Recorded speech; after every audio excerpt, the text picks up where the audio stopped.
Assalamualaikum warahmatullahi wabarakatuh.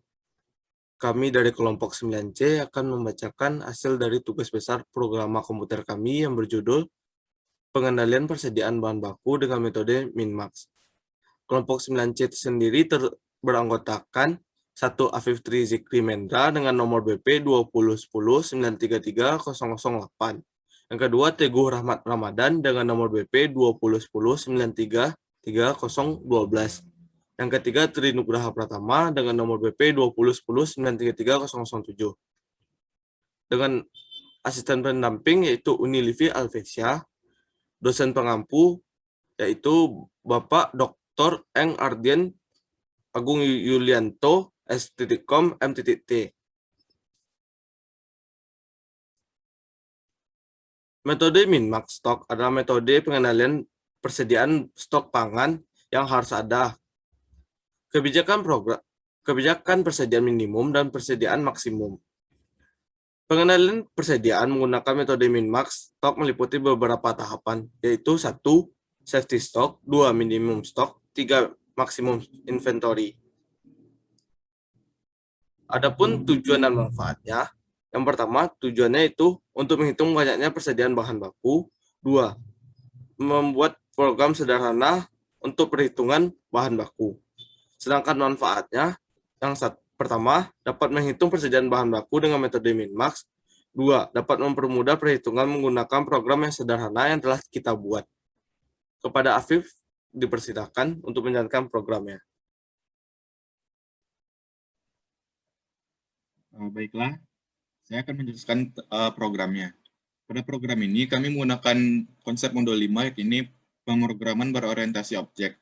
Dengan pendefinisiannya adalah rumus-rumus dari metode Min-Max tersebut. Yang pertama, user akan diminta untuk memasukkan username dan password. Pada input username dan password ini, kami menggunakan konsep modul 2 dan modul 3, yakni konsep keputusan dan konsep pengulangan. Jika user memasukkan username yang salah, namun passwordnya benar, maka akan muncul username salah. Namun jika user telah memasukkan username dengan benar, tapi passwordnya salah, maka akan muncul password salah. Ini akan terus berulang sampai user bisa memasukkan username dan password dengan benar.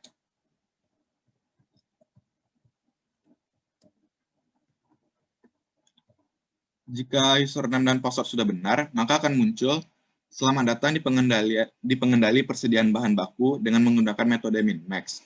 Di sini terdapat sedikit penjelasan dari metode Min-Max sendiri dan apa-apa saja yang akan dihitung serta rumus yang akan dipakai. Selanjutnya, kami menggunakan konsep modul 4, yakni array, untuk menjelaskan program apa saja yang akan dihitung. Selanjutnya, user akan dimintai data-data untuk menjalankan program tersebut. Data yang pertama adalah pemakaian barang rata-rata per periode. Ini 65.508 kilo, lead time-nya 3, pemakaian maksimumnya 79.938. Biaya listriknya 1.800.000.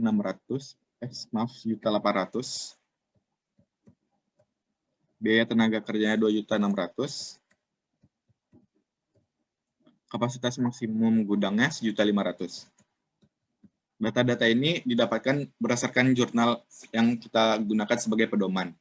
Jika user sudah memasukkan data-data tersebut, maka akan muncul hasil pengendalian persediaan perusahaan. Yakni yang pertama, safety stock sebesar 1.443 kg, 2. Persediaan minimum sebesar 6.598,9 kg. Yang ketiga, persediaan maksimum sebesar 13.101,6 kg. Dan biaya simpannya sebesar 0,586 rupiah. Baiklah, untuk kesimpulan akan dilanjutkan oleh Teguh Rahmat Ramadan. Baiklah, untuk kesimpulan, pengendalian persediaan menggunakan metode Min-Max ini meliputi beberapa faktor, tahapan, serta rumusnya. Yakni yang pertama, safety stock, yaitu menentukan persediaan pengaman. Rumusnya itu ialah pemakaian maksimum dikurang pemakaian barang rata-rata per periode dikali lead time per 30.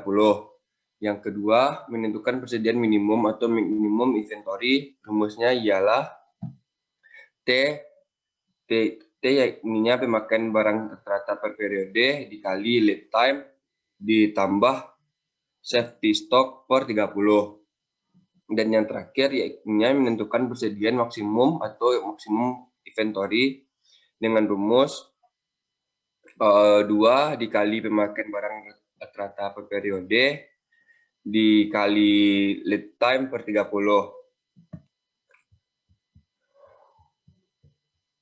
Ya, kesimpulan yang dapat saya jelaskan di sini yakni kasus ini menggunakan metode min-max untuk menghitung persediaan bahan baku yang harus ada. Pada kasus ini dilakukan perbandingan hasil perhitungan persediaan bahan baku dengan metode min-max. Stok yang didapat dari perhitungan secara manual pada jurnal dan perhitungan dari perencanaan program tidak dapatkan kesamaan, yakninya hasil, sehingga dapat disimpulkan bahwa program yang dirancang menggunakan metode min-max ini dapat dikatakan berhasil. Mungkin itulah kesimpulan yang dapat saya sampaikan. Terima kasih atas perhatian. Mungkin sekian presentasi dari kelompok 9C. Assalamualaikum warahmatullahi wabarakatuh.